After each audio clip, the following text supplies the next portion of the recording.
या किराए पर दे दो, क्योंकि राज दरबार में हमारी भी इज्जत बन जाए, तुम्हारी भी कुछ और इनकम हो जाए। धोबी ने कहा, अरे मूर्ख, अपनी सूरत देख पहले। अब भगवान से भी कोई बढ़िया रूप वाला है, लेकिन जिसका द्वेष होता है, आप में जितने दुर्गुण होंगे उसको सद्गुण होंगे वो सब दुर्गुण दिखेंगे। भगवान तो त्रिभुवन कमलम तमाल वर्णम रविकर गौर वराम्बरम दधानी, तीनों भुवनों में उनके जैसा कोई सुंदर नहीं है, पर धोबी को खराब दिख रहे।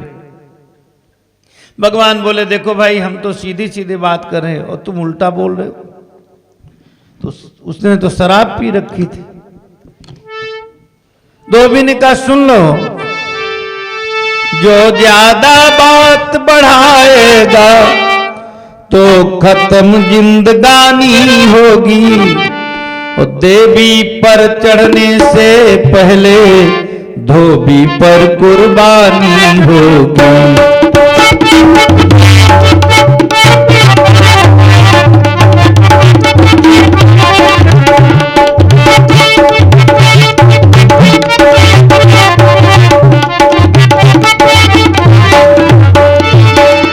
कंस ने कहा, धोबी ने कहा, कंस ने तुम्हें मरवाने के लिए बुलाया है, तो देवी पर बाद में चढ़ोगे, धोबी पर तुम्हारी कुर्बानी पहले हो जाएगी। इतना कहते ही भगवान ने एक तमाचा मार दिया। तो रजकस्य कराग्रेण शिरा कायात अपात, धोबी का सिर एक ही तमाचे से नीचे गिर गया, टूट करके। इस धोबी की चर्चा गर्ग संहिता में है। कहते हैं ये वही त्रेता वाला धोबी था। त्रेता में एक धोबी था, उसकी पत्नी एक दिन रिश्तेदारी चली गई, दूसरे दिन लौट कर आई तो पत्नी पर रोब दिखाते हुए उसने कहा, अब तू वही चली जा, तुझे हम घर में नहीं रख सकते। ना हम विभर में त्वाम दुष्टे असतीम परवेश्मगाम, स्त्रीलोभी बिभ्रयात सीताम रामो नाहम भजे पुनः। धोबी ने धौंस दिखाते हुए कहा, नाहम विभर में त्वाम दुष्टे, भो दुष्टे, अहम त्वाम विभर में न विभर में धारयामी। हे दुष्टे, हम तुझे अपने घर में नहीं रख सकते। क्यों? तू असती है, पुंचली है, परवेश्मगाम, दूसरे के घर में होकर के आई है। वो स्त्री का लोभी राम होगा। रामो नाहम भजे पुनः, मैं राम नहीं हूं दोबारा तुझे रख लूं। तो राम जी ने सीता जी का तो निर्वासन करा दिया, पर धोबी से कुछ नहीं कहा। ये असली लोकतंत्र था राम जी के राज्य में। नीचे पायदान पर खड़े हुए बात की भी पूरी जांच पड़ताल करे शासन। लेकिन राम जी अब कृष्ण अवतार में लीला पुरुषोत्तम है, और कर्मों का फल तो सबको भोगना ही पड़ता है। धोबी मरने के बाद में द्वापर में भी धोबी हुआ और कंस का धोबी हुआ। आज भगवान ने उसे मार करके पुराना बदला चुकाया। इसके बाद में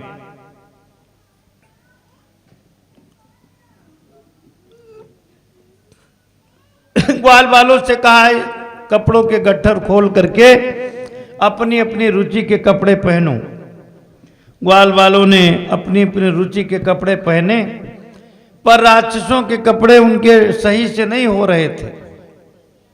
कुछ दूर आगे बढ़े तो एक दर्जी आ गया गज कैंची लेकर के, सरकार आप हमारी दुकान में चले चलो और तुम्हारे सब कपड़े फिटिंग के काट करके बना दें। भगवान बोले, बहुत उत्तम।